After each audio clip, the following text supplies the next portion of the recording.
पुत्र दा तुम्हें इतना अता करूंगा, मेरा रब आपको इतना अता करेगा कि आप राजी हो जाएं। सुभान अल्लाह, सुभान अल्लाह। तफसीरों के अंदर ये बात मौजूद है कि हुजूर कब राजी होंगे। फरमाया जब तक हुजूर का एक उम्मती भी जो उम्मती हो जहन्नम में होगा, हुजूर राजी नहीं हो। सारी कायनात रब की रजा चाहती है और रब रजाए मुस्तफा चाहता है। मेरे आका अलैहिस्सलातो सलाम सजदा फरमाएंगे मैदान हशर में, और सजदे में आंखों से आंसू बहाएंगे। आला हज़रत सरकार लिखते हैं, मेरे प्यारे आका अलैहिस्सलातो सलाम अर्ज करेंगे, रब हबली उम्मती, मौला मेरी उम्मत मेरे हवाले कर दे। सुभान अल्लाह, सुभान मौला मेरी उम्मत मेरे हवाले कर दे। आज उम्मती किस काम में है कि जब हम लोगों के पास जा रहे हैं, हम कहते हैं कि असम्बलियों में आपके बंदे बैठे हैं जो नामूस रिसालत पर पहरा दें, जो खत्म नबूवत पर पहरा दें। और पाकिस्तान में सबसे बड़ी अगर तादाद है तो वह अहले सुन्नत के लोगों की तादाद है। ये सारे लोग अगर मुत्तफिक हो जाए, कोई कादियानी लाबी, कोई यहूदी लाबी, कोई ईसाई लाबी इस मुल्क की असम्बलियों में नहीं जा सकते, सिवाय लब्बैक या रसूलुल्लाह कहने वाले ही जा सकते। अगर हमारे लोग मुत्तफिक हो जाए, हमें काटा गया, हमें बांटा गया, लालचें दी गई, और असम्बलियों में ये सारी पार्टियों के लोग गए, जब नामूसे रिसालत की बारी आई, जब खत्म नबूवत की बारी आई, सारे गूंगे हो गए। इन दिनों में ये सारे आशिक रसूल भी बन गए, इन दिनों में ये मुहिब्बे खत्म नबूवत भी हैं, मुहिब्बे इस्लाम भी हैं, लेकिन असम्बली में जब नामूसे रिसालत पे बात करने की बात आती है, अमीरुल मुजाहिदीन अल्लामा खादिम हुसैन रिजवी रहमतुल्लाह अलैह आप फरमाते रहे कि हम असम्बलियों में लोग किस लिए भेजना चाहते हैं कि जब हुजूर की इज्जत की बात आए तो हमारा नुमाइंदा हुजूर की इज्जत पर पहरा दे कर दे। करोड़ों लोग आपके रोडों पर बैठे रहे नामूसे रसालत पे पहरेदारी के लिए, तो इतना असर नहीं है जितना एक बंदा आपके असम्बली में नामूसे रसालत पर आवाज उठाए। ये सारे आशिक रसूल भी हैं, मुसलमान भी हैं, लेकिन जब वक्त आता है ना हुजूर की जात पर बात करने की, तो फिर कहते हैं हमारी पार्टी की पॉलिसी नहीं है। तहरीक लब्बैक की पॉलिसी सबसे पहले ये है कि हमारी जान, हमारा खानदान, हमारा सब कुछ नबी पाक पर कुर्बान। और सिर्फ जुबानी नहीं, 60 से जायद आशिकान रसूल आज तक शहीद हो चुके हैं जिन्होंने नामूसे रिसालत और खत्म नबूवत पर अपनी जामे शहादत नोश किया। और लोगों की सोच ये है गली बन जाए, नाली बन जाए, और सारी जिंदगी नारा क्या लगाना है, गुलामी रसूल में मौत भी कबूल। तो जब मौत कबूल तो बड़े दूर की चीज़ है, एक पर्ची हुजूर की गुलामी में कबूल करने की बात आती है तो हम सोचते हैं कि फलाना भी राज़ी हो जाए, फलाना भी राज़ी हो जाए, फलाना भी राज़ी हो जाए। नबी पाक सरकार वो लजपाल हस्ती है, फरमाया कि आला हज़रत सरकार फरमाते हैं कि हुजूर सजदे में होंगे और सरकार रोएंगे अपनी उम्मत के लिए।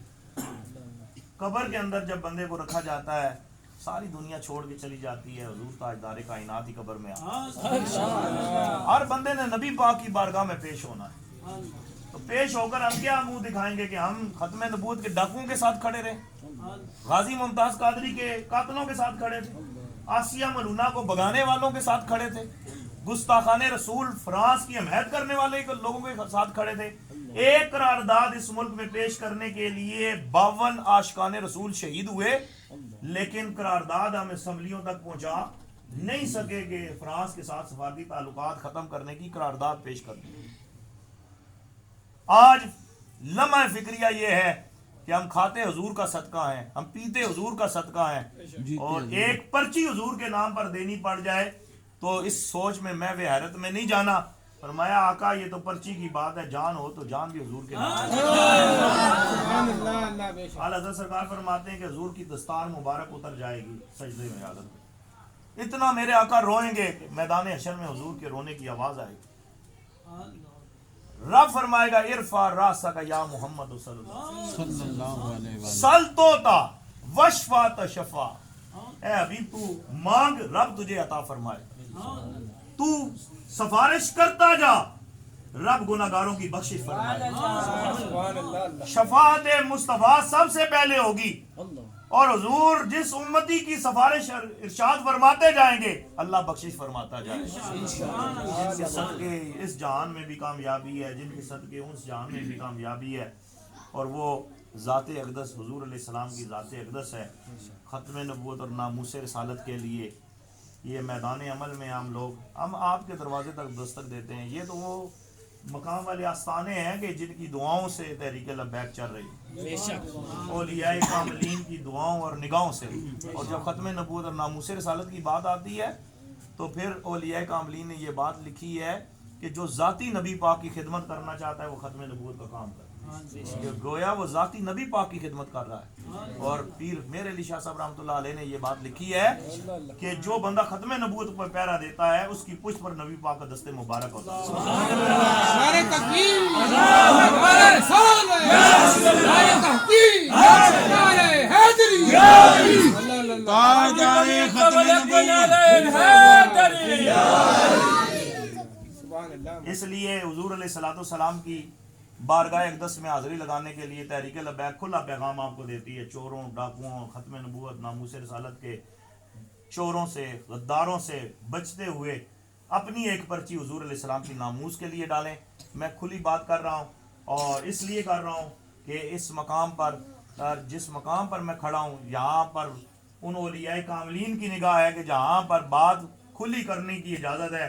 اور یہ چورا شریف کو جو فیض ہے وہ حضرت مجدد باغ سے ہے. اور مجدد باغ وہ ہستی ہے کہ جنہوں نے وقت کے ظالم جابر حاکم دین اکبری لانے والے اکبر بادشاہ کے سامنے گردن نہیں جھکائی تھی، بلکہ آپ نے یہ فرمایا تھا کہ یہ گردن اللہ کی بارگاہ میں جھکتی ہے، بادشاہوں کے دربار میں نہیں جھکتی. اور اس نے جو اپنے دربار کا دروازہ بنایا تھا اس سے لوگ گزرتے تھے، پہلے سجدہ کرتے تھے پھر اندر جاتے تھے. تو آپ نے فرمایا یہ گردن ہماری اللہ کی بارگاہ میں جھکتی ہے، کسی بادشاہ کے دربار میں نہیں جھکتی. اور ایک وقت کے ولی نے جب ٹکر لی اس دور کا ظالم جابر بادشاہ ذلیل و خوار ہوا، اور وقت کے ولی کو اللہ تعالیٰ نے پھر عزتوں سے نواز دیا. سبحان ہر اللہ. دور میں ظالم جابر لوگ بھی آئے ہیں، لیکن قوموں کی تقدیر تب بدلتی ہے جب ظلم کے خلاف وہ آواز اٹھاتے ہیں. تو میں اس آستانے کے توسل سے خلیفہ صاحب سے یہ عرض کروں گا، جتنے آپ کے متعلقین ہیں، جتنے آپ کے چاہنے والے ہیں، جتنے ہمارے چورا شریف کے بزرگوں کے عقیدت مند ہیں، ان تک آپ پیغام پہنچائیں گے کہ اس دفعہ ووٹ تحریک لبیک کو دیں. انشاءاللہ ووٹ ٹرین پر لگائیں. ہماری مائیں، بہنیں، بیٹیاں بھی تحریک لبیک کو ووٹ دیں اور تحریک لبیک کو کامیاب کرائیں. تحریک لبیک کا نمائندہ جان دے سکتا ہے لیکن ناموس رسالت پر خاموشی نہیں اختیار کر سکتا. اللہ تعالیٰ میرا اور آپ کا آمین. کہ وہ صبح ربی کی سحر کا اجالا، وہ صبح